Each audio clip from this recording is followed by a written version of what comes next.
Hey, can you show me what's missing from your ski? And I went to pick my ski up, my hand like slid all the way up. I was like, huh. Ah, there's the rocks. It seems pretty obvious that when you ski in the backcountry, you should carry a first aid kit, and most people do. There are a lot of resources available for what should go in there, but the long story short is you need to be able to stop a big bleed, splint up a broken limb, keep someone warm, evacuate them if they can't walk, and call for help. Your choice of drugs for the occasion. But what's also in mine is a repair kit.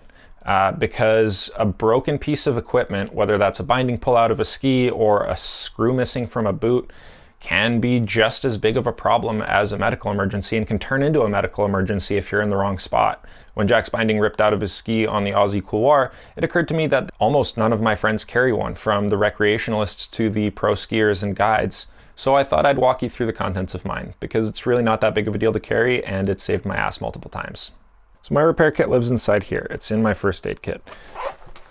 Most obvious first thing is a piece of string. It's incredibly useful. Some zip ties. And then the rest of it is right here. This is all first aid stuff. You know what that is. Piece of a bicycle tire inner tube starts fires really well. A tip clip for skins. You could also save some weight and just use the string for this. A bit of repair tape. This is good for Gore-Tex and so on. You can also use tuck tape. That stuff is also really good. Skin wax. This keeps the snow from sticking to your skis and it's handy to have. It doesn't weigh much.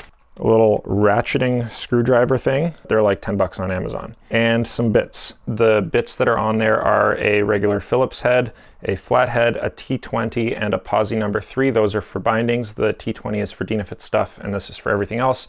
And then I also have this elbow bit that has a T20 and a posi number 3 on there.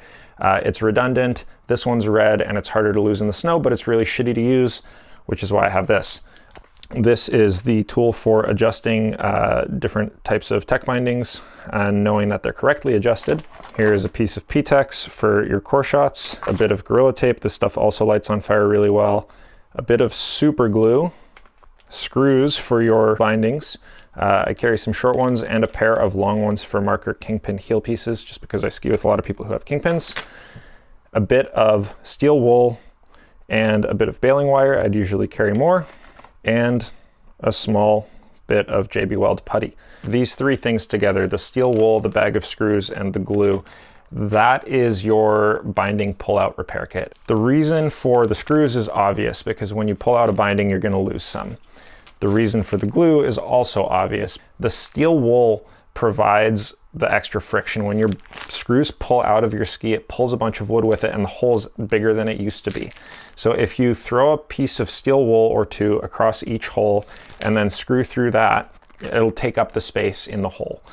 You can also, instead of super glue, have little packets of 2-part epoxy. If you do get epoxy, buy the fastest setting one you can, because in the cold, it'll set a lot more slowly than that. Now, just to be thorough and to only have to do it once, the stuff that's in this first aid kit is ointments, antihistamines, aspirin, Advil, that kind of shit, and artificial airway. This is really useful if you ever have to perform CPR, which sucks, but you might have to do it. A couple more drugs of my own choice, some tape, a bandage, scissors, and a pair of tweezers in there, a bunch of Band-Aids and shit, some triangular bandages. These are great for making slings and splints and so on, and one of these tinfoil emergency blankets. I forgot to mention bringing a sill tarp or a rescue sled, and also that, yes, my first aid kit and my repair kit are minimal.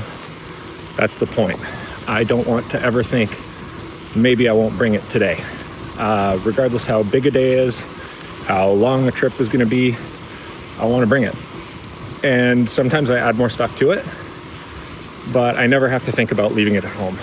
Between the stuff in that repair kit, your first aid kit, and stuff that you should bring with you anyway, sharp knife, a couple ski straps, your avalanche tools, spare layers, spare food, and a way to communicate, you should be able to figure your way out of almost anything. If you think I've forgotten something important, please chime in.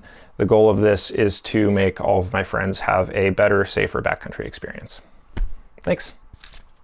All right, and if you're wondering how the rest of that day went when Jack's binding pulled out of his ski in the Aussie Couloir, I didn't have any super glue or steel wool left in my kit, so we made do with some JB putty, which worked well enough. Oh, fucking bulletproof putty. Nuke proof. Good to go. The binding held on long enough for Jack to make it back up to the Anniversary Glacier and down to the boulder field, which was just an inconvenient walk from the car. He's doing such a good job. You know, just walking along. One of his bindings broken off. Really strong work there.